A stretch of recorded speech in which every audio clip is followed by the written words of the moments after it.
Hey folks, this is BestInSlot with a brand new exclusive image, well, sort of, for Jurassic World Camp Cretaceous Season 4. This is a pretty interesting one, but we've got a couple of us to look at. First of all, we'll go through these very quickly. I do want to give a shout out to Jurassic_Korea. They posted the first two images online and that led me to the third image. They're a really good account to follow for Camp Cretaceous news on Twitter and stuff like that, so I really recommend you go check them out.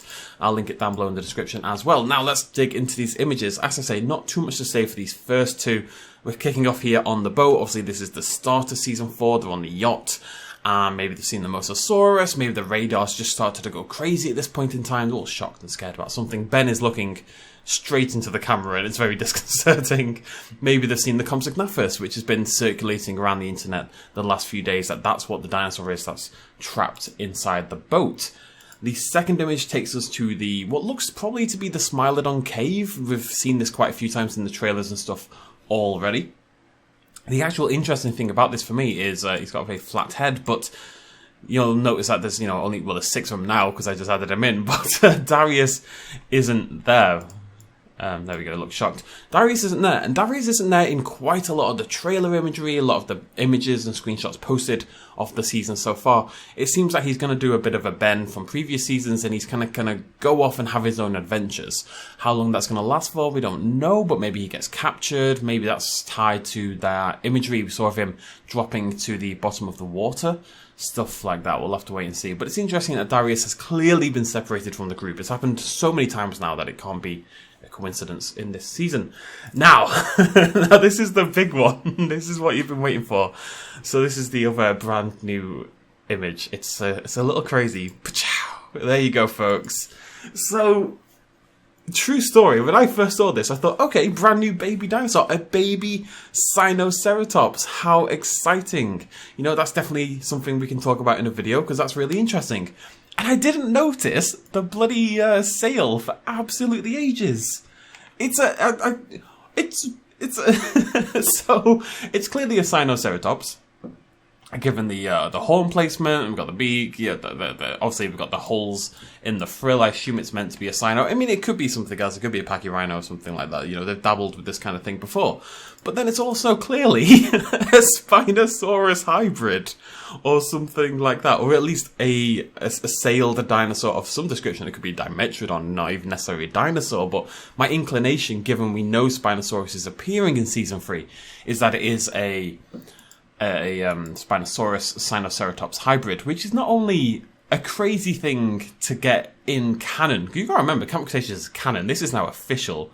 That means we could get this in Jurassic World Evolution 2, by the way. I don't know how I feel about it.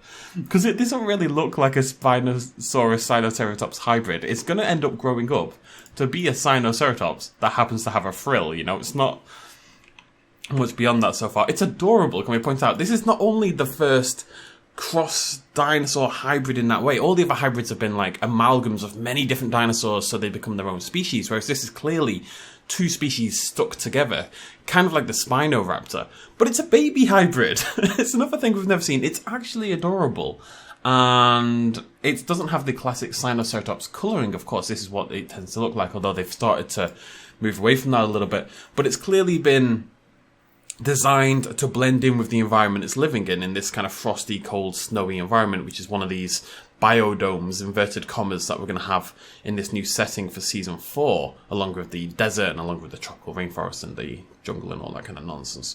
So, I mean, it's super cute. I'm deeply in love with it. I really am.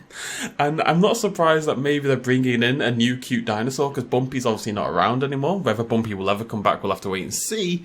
But it makes sense that they would need a new dinosaur companion. I think that's quite a quintessential part of the show at this point in time. And this little guy is a big part of that. But it opens up so many questions about... I mean, for one, we thought that they were done with hybrids, essentially. The whole idea was, because Jurassic World Dominion is moving away from hybrids, or at least that's what Colin Trevorrow has said. I'm starting to get a little suspicious now. But since Dominion is moving away from hybrids, we all kind of assumed that Camp Cretaceous would do the same thing, and that it would drop the hybrid angle. Yet it's turned out that not only does Scorpius Rex seem to be returning, but we have a brand new hybrid never seen before. And not only are we going to see that hybrid, we're assumedly going to see it's here as a baby, right? So that kind of raises questions about its creation. That means the lab is still active. That means people are still working here and creating these dinosaurs, because clearly it's not very old. It's not been around for a long time. Look at his chubby little legs. I love it so much. There you go, makes me happy. Yeah, it's got really odd, wide-ranging implications for the rest of the franchise. Is the hybrid thing not dead? You know, does this mean future properties? Because, you know, it's Jurassic World. It brings in billions of pounds. They're not about to drop the franchise even after Dominion. Whether that's films, games, TV, or whatever it ends up being. Does that mean these hybrids are still all on board? Does that mean it's still a viable proposition for the rest of the franchise's history? I don't know how I feel about that.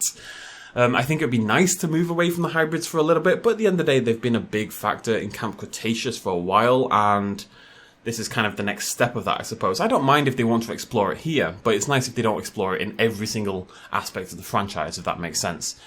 Either way, yeah, you know, discuss below what do you think about this Spinoceratops? I think Spinoceratops is going to be the name I'm going to roll with for now. I think that's a cool name. Spinoceratops. Let me know what you think in the comment section down below. A little bit of madness, to say the least, but I'm really excited to see how it plays out into the upcoming season. I don't know what to think. I'm a little bit confused still. Anyways, right, we'll end it there. It is adorable, though. Thank you so much for joining me. I'll see you lovely folks next time. Throw me a like if you enjoyed this information, I guess. I'll see you folks then. Cheers much as always. Bye-bye. Houston, if you're ready, we'll maneuver.